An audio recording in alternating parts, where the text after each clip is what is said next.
All right, let's talk about something huge that hits pretty much everyone in business: making smart financial decisions. Today, we're going to build a simple but really powerful mental filter that'll help you cut right through all the noise and find what actually matters. Let's jump in. You know the feeling, right? You're just staring at a spreadsheet. It's got dozens, maybe hundreds of numbers, past investments, future guesses, weird accounting figures, and it feels absolutely impossible to know which numbers you should even be looking at. Well, that feeling, that information overload, that's exactly what we're going to clear up today. You see, the secret isn't getting more data, it's having a better filter. So we're going to focus on one simple rule. Really, it's just a single question that acts like a lens, bringing in only the critical information into sharp focus and letting all that other distracting stuff just fade into the background. And here it is. The whole idea is called relevant costing. Now, I know, that sounds super jargony, right? But the definition is actually beautiful in its simplicity. A cost is only relevant if it's a future cash flow that happens only because you make a certain decision. The ultimate test? Just ask yourself this: will the amount of actual cash in my bank account change because of this choice? That's it. And this is the key right here. It's all about separating the signal from the noise. So on one side, you've got the signal, the relevant stuff. It's all in the future, it's real cash, and it's a direct result of your decision. And on the other side, that's all the noise. Costs from the past that are already gone, accounting numbers that aren't actually cash, and, anything that stays the same no matter what you decide. So let's start by busting a few myths. Think of it like we're gonna go ghost hunting for these financial ghosts that haunt our decisions and, honestly, lead us down the completely wrong path way too often. Okay, this is the big one. We've all heard of it: the sunk cost fallacy. You know that little nagging voice in your head that says, but we've already spent so much money on this.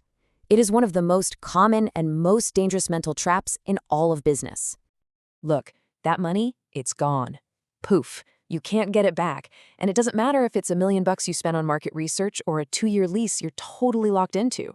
That cash is in the past, or it's an unavoidable future payment. Since the decision you make today can't change it, that cost is totally 100% irrelevant to what you should do next. All right, our next ghost, this one's a bit sneakier because it comes from our own accounting reports. These are the numbers that look real, they feel real, but they have absolutely no impact on our cash for the decision we're trying to make right now. I mean, think about it. Depreciation? That's just an accountant's way of spreading out a cost that's already been paid. No cash is actually leaving your bank account. And an asset's book value? That's based on what you paid for it years ago, not what it's worth today. Bottom line, these are paper costs. They're illusions, and they are nothing but noise. All right, so we've banished the ghosts. We know what to ignore. So what should we be paying attention to? Well, it really just boils down to two things, two signals that truly matter. First up, and this one's pretty straightforward, is incremental cash flow. Basically, it's any new cash that's going to come in or go out specifically because of the choice you make. Things like the cost of materials for a new product or the revenue you get from selling it. Simple, direct, and super relevant. The second one is a little more subtle, but man, is it powerful. And that's opportunity cost. This is simply the benefit you give up by choosing one path over the other. If sunk costs are the ghosts of the past, this is kind of like the ghost of the future you didn't choose.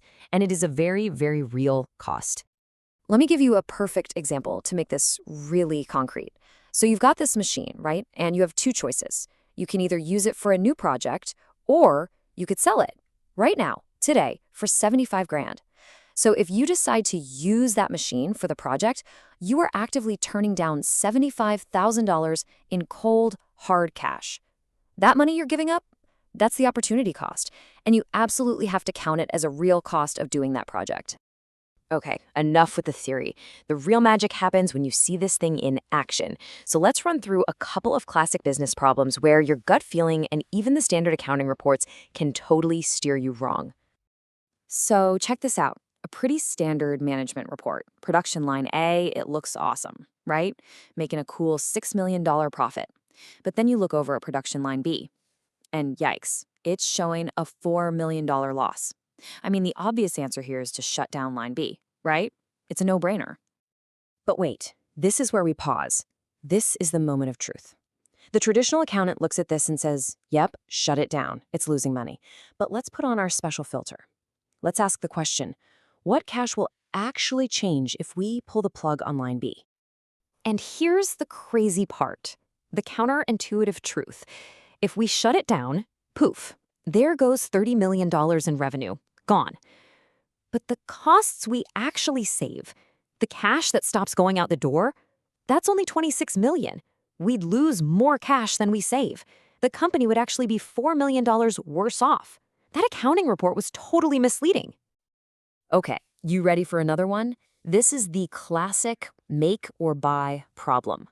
We can make a part ourselves for $12 in materials, or we can just buy it from a supplier for $15. So at first glance, making it ourselves seems like a slam dunk, right? $12 versus 15.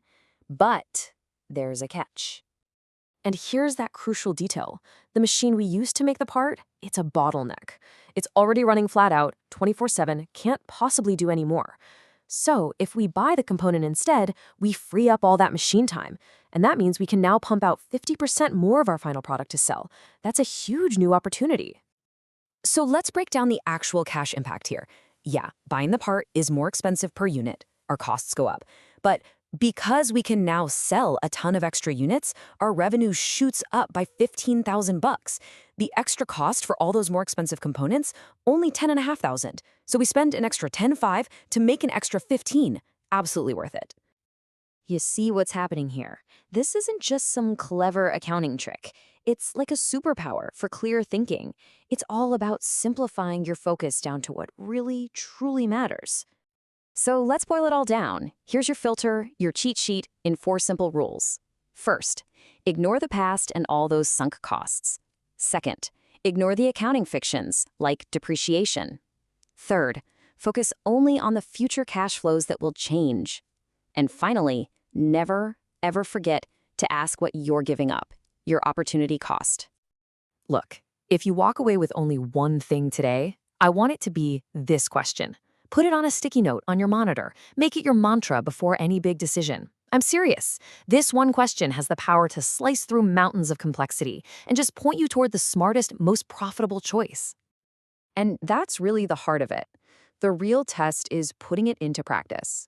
So my challenge to you is this. Think of one decision you're facing right now. Could be big, could be small. Ask yourself that one simple question and see how it changes the way you look at everything.